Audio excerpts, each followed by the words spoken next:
Hello guys and welcome to this video. Good to have you back. Today I would like to put up another question, and that is the question what dog ownership has to do with narcissism, or if there is actually a direct connection with narcissism, if that might be a prevalent condition among dog owners or dog nutters. And I got to that question by one of the comments under my videos. The comment was left by Satanen Perkele. You see the comment here. She kindly agreed to be mentioned in the video. So thanks for the inspiration, Satanen Perkele. Check out her channel. It's not a dog hating channel, I have to tell you. But she told me that, or she left comments where she said that she also has to endure an unbelievable amount of suffering because of those mutts. And yeah, check out her channel as well. And thank you for putting up this question. So you said, it's the third line in your comment, and yeah, of course, the dog owners who create all the problems with sleepless nights, constant noise pollution, chaos and stress for everyone around them are innocent. I mean, she was being sarcastic, I'm just telling you. Blaming others, the victims, for problems a person creates themselves are classic narcissism. That's where all the entitlement is coming from. So the comment was left under my video about the entitlement of dog owners. So it was about the American Kennel Club. And so let's go into this. Let's have a look if actually what narcissism exactly is, and if there might actually be a connection with dog ownership. Now, I know that nowadays it has become very fashionable to talk about narcissism, and I myself, as usual, I'm guilty of that as well. So I'm not trying to present myself as morally above others. I also often accused other people of narcissism. But I mean, it's really worth having a look into narcissism and what its definition actually is, because I think the expression is a bit overused nowadays.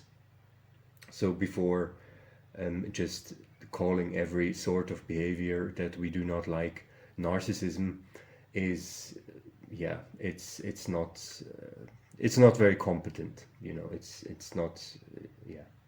Just stick to the truth. I'll try to stick to the truth. So the word narcissism, by the way, comes from a figure from Greek mythology, which was Narcissus. And Narcissus was so self-absorbed that he rejected the love of others, and he only accepted the love for himself, and he actually fell in love with his own reflection in, I think it was a pond. So that's where the thumbnail came from. Now, I didn't want to go to Wikipedia regarding the definition of narcissism, so I thought let's go to more professional sources. Now, the first source here is that I have is from the Mayo Clinic. They have a website, and you can read about all sorts of diseases and mental issues. So here they have an article about narcissistic personality disorder, which is basically the pathological form of narcissism. And let's have a look at what they have to say. So the overview says, narcissistic personality disorder is a mental health condition in which people have an unreasonably high sense of their own importance. They need and seek too much attention and want people to admire them. People with this disorder may lack the ability to understand or care about the feelings of others. But behind this mask of extreme confidence, they are not sure of their self-worth and are easily upset by the slightest criticism. A narcissistic personality disorder causes problems in many areas of life, such as relationships, work, school, or financial matters. People with narcissistic personality disorder may be generally unhappy and disappointed when they are not given the special favors or admiration that they believe they deserve. They may find their relationships troubled and unfulfilling, and other people may not enjoy being around them. Now, the symptoms of narcissistic personality disorder and how severe they are can vary. People with the disorder can have an unreasonably high sense of self-importance and require constant excessive admiration, feel that they deserve privileges and special treatment, expect to be recognized as superior even without achievements, make achievements and talents seem bigger than they are, be preoccupied with fantasies about success, power, brilliance, beauty, or the perfect mate, believe they are superior to others and can only spend time with or be understood by equally special people, be critical of and look down on people they feel are not important. So keep that in mind. We'll come back to that actually. But the list goes on. Expect special favors and expect other people to do what they want without questioning them. Take advantage of others to get what they want. Have an inability or unwillingness to recognize the needs and feelings of others. Be envious of others and believe others envy them. Behave in an arrogant way, brag a lot and come across as conceited. Insist on having the best of everything. For instance, the best car or office. At the same time, people with narcissistic personality disorder have trouble handling anything they view as criticism. They can become impatient or angry when they don't receive special recognition or treatment, have major problems interacting with others and easily feel slighted, react with rage or contempt and try to belittle other people to make themselves appear superior, have difficulty managing their emotions and behavior, experience major problems dealing with stress and adapting to change, withdraw from or avoid situations in which they might fail, feel depressed and moody because they fall short of perfection, have secret feelings of insecurity, shame, humiliation, and fear of being exposed as a failure. Now, I have a second source here, but just to clarify one or two things. So this is WebMD. It's also a website, and there's just one thing I would like to add regarding narcissism, and that are the following facts. So the article here, Narcissism, Symptoms and Signs. It says narcissism is extreme self-involvement to the degree that it makes a person ignore the needs of those around them. While everyone may show occasional narcissistic behavior, true narcissists frequently disregard others or their feelings. So I find this point here pretty important. While everyone may show occasional narcissistic behavior. So when I read that list that we've just gone through, then I actually recognized myself in some of the points. Now, I mean, I was definitely guilty sometimes of doing one or two of those things. So that does not already mean that you're a mental case. I mean, I don't know. Perhaps I am, but but like don't be totally alarmed when you actually recognize that, oh, actually I did that once or twice. So it does not mean that you're a psychopath automatically. Okay, let's go on. They also do not understand the effect that their behavior has on other people. It's important to note that narcissism is a trait, but it can also be part of a larger personality disorder.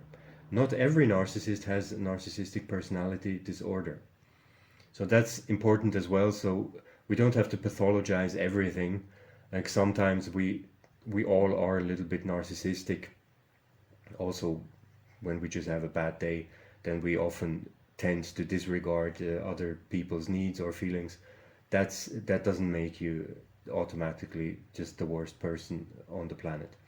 And it doesn't mean that you have a pathological narcissism, which is the NPD that they're talking about. As narcissism is a spectrum, so I think that is important. Narcissism is a spectrum. It's not just a black or white thing.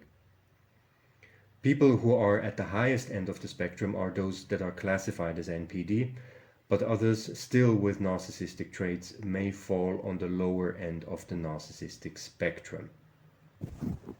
All right, guys, so I hope that you're still with me. I know that was a lot of talk, and I don't just want to be a talking head, but apparently, I mean, I am.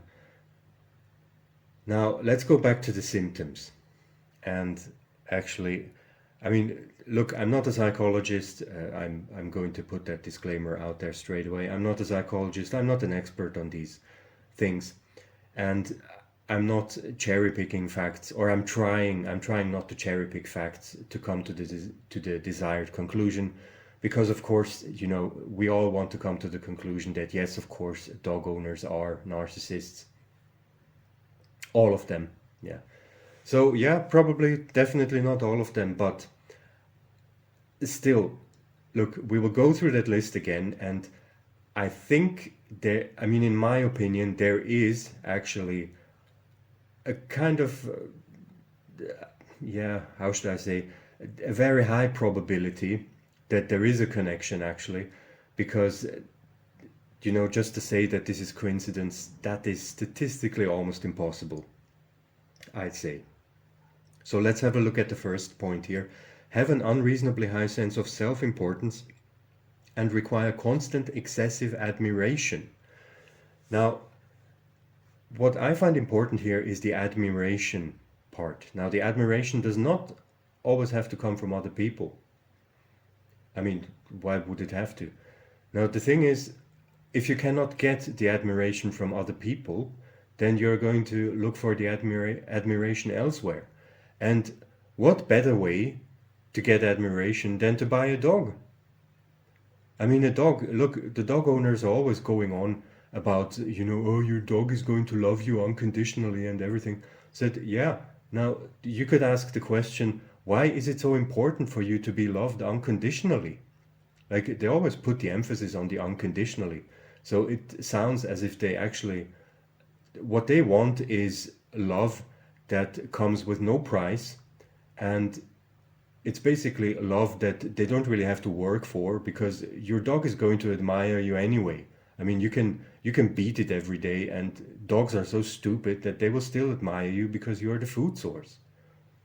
So is that possibly one trait that you can find with many dog owners? I think it is. I think it is. Now, the second point here, feel that they deserve privileges and special treatment. Well, I think we don't really have to go into that. I mean, show me one dog owner who does not feel that they deserve privileges and special treatment. Like, the dog owners, they're so entitled now that they think that the entire public sphere is basically their property, and that they can just do whatever they want in public. Up to the point that they just let their dogs attack cats and or people or anything, and then in the end they will just blame the cat or blame the people because they provoked the dog. So yeah, I mean, that point definitely applies to dog owners. The third one, expect to be recognized as superior even without achievements. I think that goes together with the second point a little bit. So they want special privileges because they consider themselves superior. And yeah, somebody with a dog is, in their opinion, often superior to somebody that does not own a dog. So I think even the third point applies to many dog owners. The fourth one, make achievements and talents seem bigger than they are. I'm not sure if that really applies.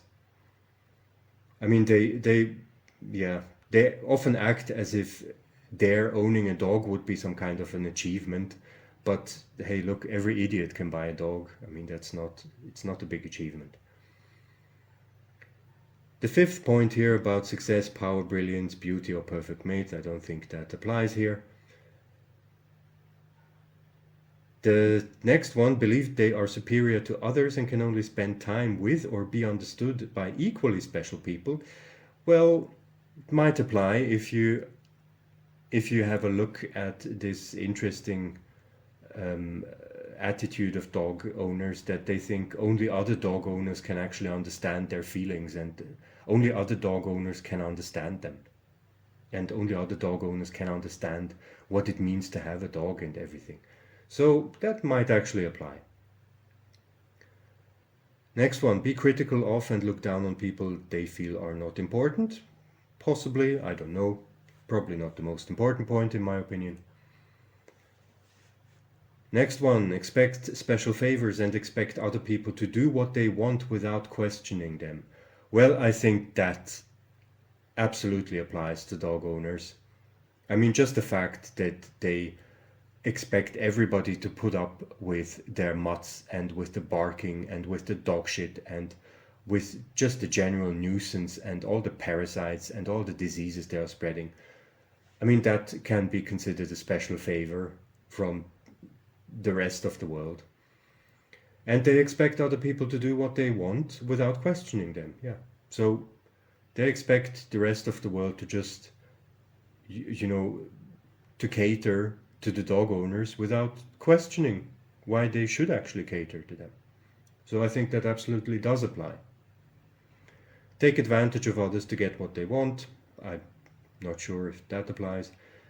Have an inability or unwillingness to recognize the needs and feelings of others. I think that is probably one of the most important points that absolutely does apply to dog owners. I mean, show me, just anybody out there on the planet, show me proof of one reasonable discussion that you had with a dog owner about their mutt's incessant barking. So all the discussions that you can have with dog owners just show, like in crystal clearness, that they are just unable or unwilling or both to recognize the needs and feelings of others. They just cannot understand. It doesn't penetrate their skull that somebody else actually is bothered at 2 a.m. in the morning, and that they would actually like to sleep if possible. They look at you, with their mouth open, and they just don't grasp the concept. That's usually the discussion that you have with dog owners.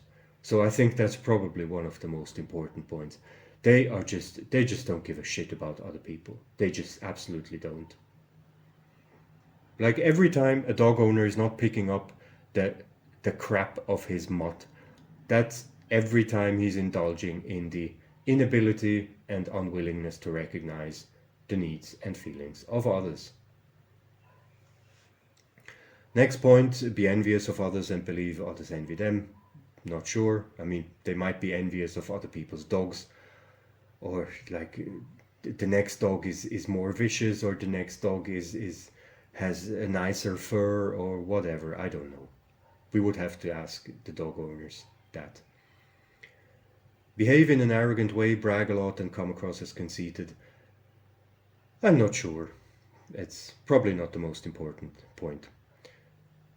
Last point, insist on having the best of everything, for instance, the best car or office. I don't know.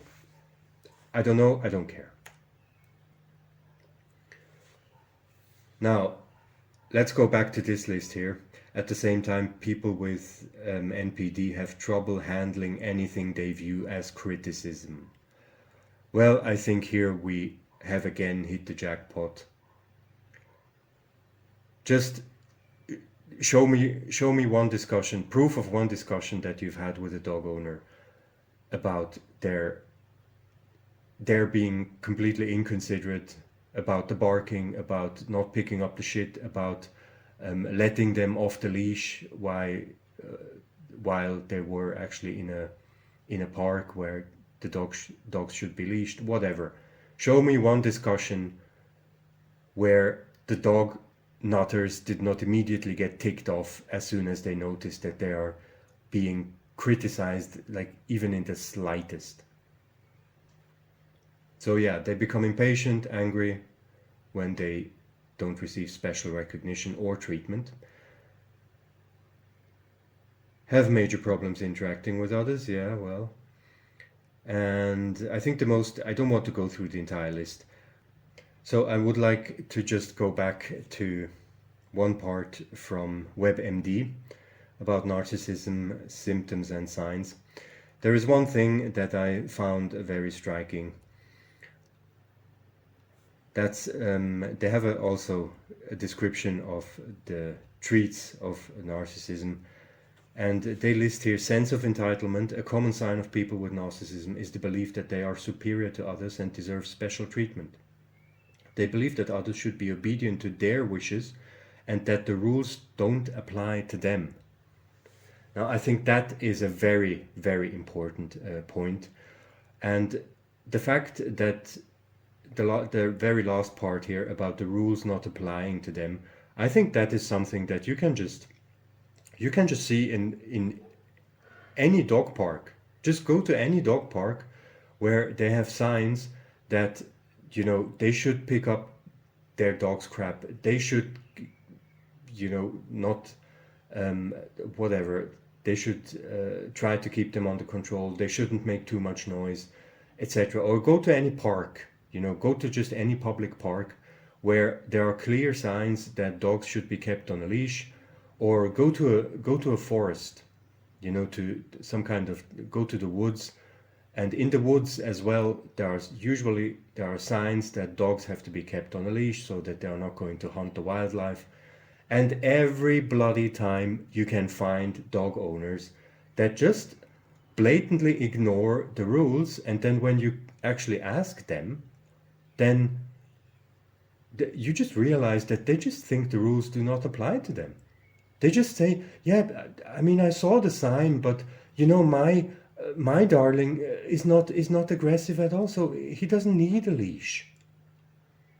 And then, you know, they come with all these dumb pretense excuses, because they think they are special, you know, and they think their mutt is special.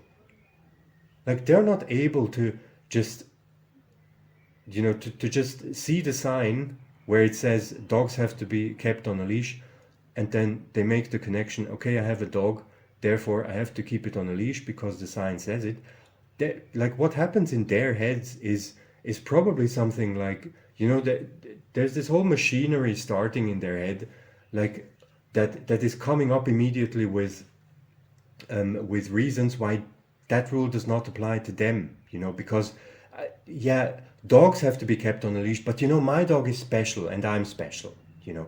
I mean, the other dogs have to be kept on a leash because, you know, they're not well socialized, or they were not brought up correctly. But you know, I socialized my little darling just perfectly, and I brought my darling up perfectly. So I don't need a leash, you know. I know the others do, but I don't. So that's probably the kind of thinking.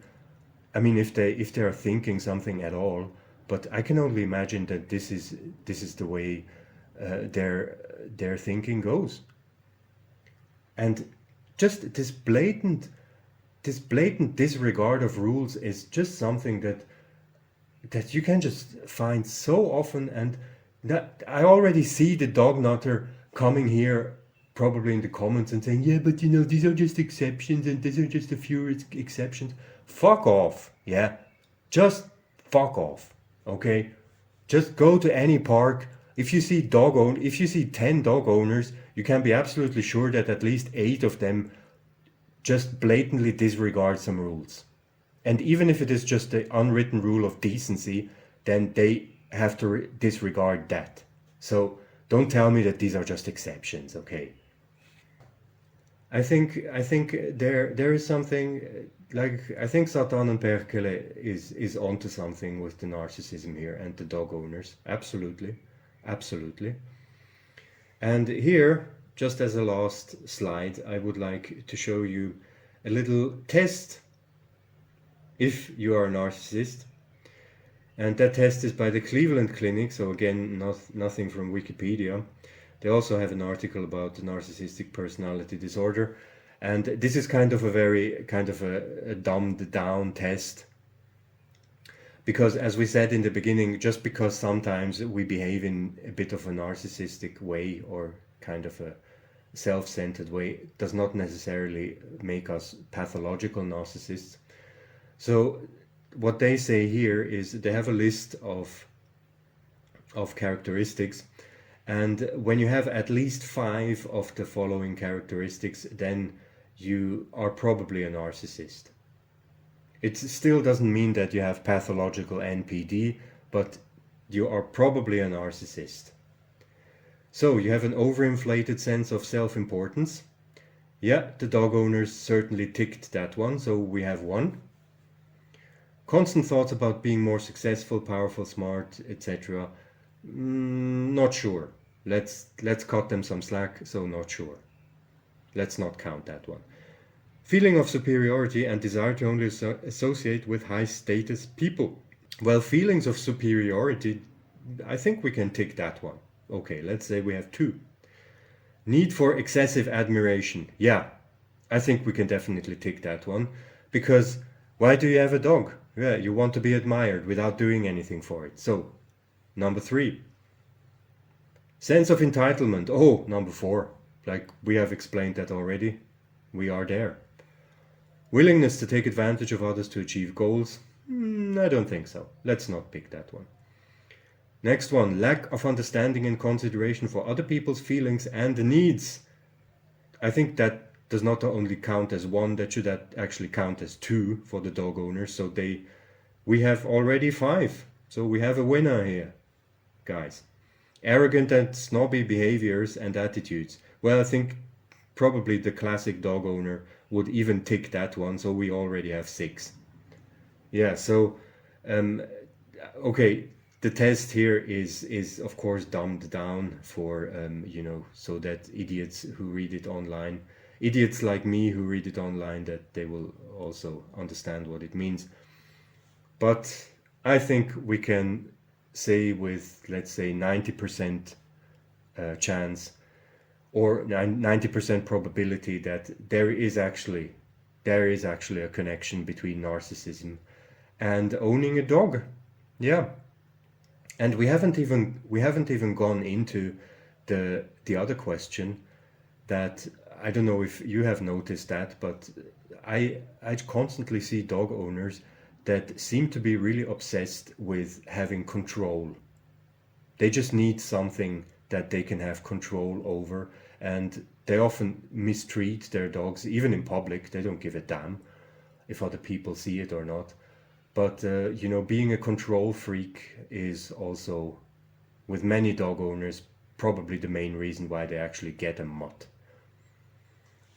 So, thanks to Satan and Perkele for putting up this comment and implying this question. I hope you could get anything out of it. I had fun making this video. I don't know why. I had fun making it.